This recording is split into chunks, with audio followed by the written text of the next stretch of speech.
हमें दो बात प्रसिद्ध है। हम साधारणतः आज़ादी को जानते हैं, लेकिन उसकी गहराई तक नहीं उतरते।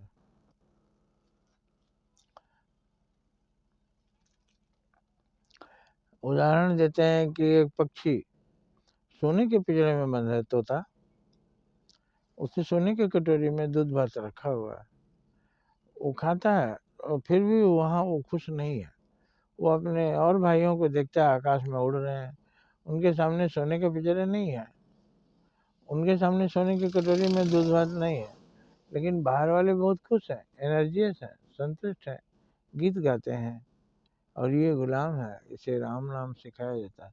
तोता बोलो राम राम, जो भी सिखाया जाता है सीखता है, लेकिन वास्तव में सुखी नहीं है। ये चाहता है कोई पिंजरे को खोल दे, पिंजरे का द्वार खोल दे और मुझे खुले आकाश में उड़ने दे।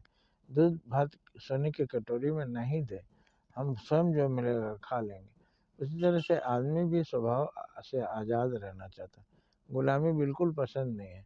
इसलिए गुलामी की जंजीरों को महापुरुषों ने तोड़ा और देश को आज़ाद कराया। हम उसी गुलामी तक सीमित नहीं रहे। गुलामी और भी है, हम इंद्रियों के गुलाम हैं।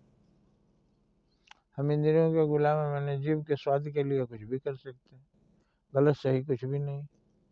आँखों के स्वाद के लिए, कानों के स्वाद के लिए, तो ये इंद्रियां हमारी हैं।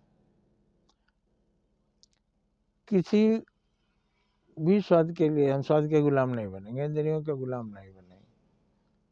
हमारे सामने सब कुछ पड़ा होगा, बगल में रसगुल्ला पड़ा होगा, पर हम अपने जीव के गुलाम नहीं बनेंगे, हम चोरी करके नहीं खाएंगे।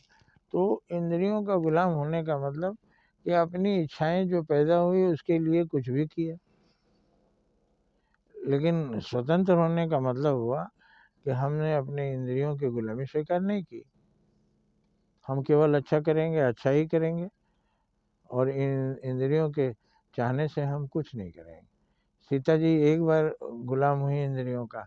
उन्होंने कहा सोने का मेरे कितना अच्छा लग रहा है स्वामी, इसकी अगर मेरी छाला मिले तो हम लोगों को पूजा पाठ करने में आराम लगे। अब आँख का स्वाद कि सुंदर मेरी छाला है, इसको बिछाएंगे, लेकिन उसके पीछे उन्होंने ये नहीं सोचा कि ये सुंदर हिरन गुलाचे मार रहा है, कूद रहा है, दौड़ रहा है, अच्छा लग रहा है, इसको मार देंगे तो फिर ये हिरन जिंदा, इसको हम इस तरह से कहाँ देख पाएंगे। और मार देंगे और इसके खाल निकालेंगे, मांस तो वो खाती नहीं थी, तो मांस फेंक देंगे, आखिर खाल कैसे निकलेगा। मांस निकालेंगे, मांस नहीं खाते सीता जी राम जी, तो फेंक देंगे, जंगली जानवर खा लेंगे। लेकिन ये हिरन को तो मारना पड़ेगा ना, फिर ये चलता फिरता सोने का हिरन दिखेगा नहीं। प्रकृति का सौंदर्य बढ़ाना है, हम अपने बैठने का सौंदर्य बढ़ाना है, ये भी स्वार्थ है। तो अब हमें ये देखना है कि हम इंद्रियों के गुलाम होकर ही गलत काम करते हैं। इंद्रियों का गुलाम हम नहीं बनेंगे, स्वतंत्र रहेंगे, अच्छे कार्य करेंगे, मुक्ति का मार्ग प्रशस्त करेंगे, भगवान के आदेश का पालन करेंगे, सत्कर्म पर चलेंगे, परोपकार पर चलेंगे और मोक्ष प्राप्त करेंगे। जय हिंद, जय भारत।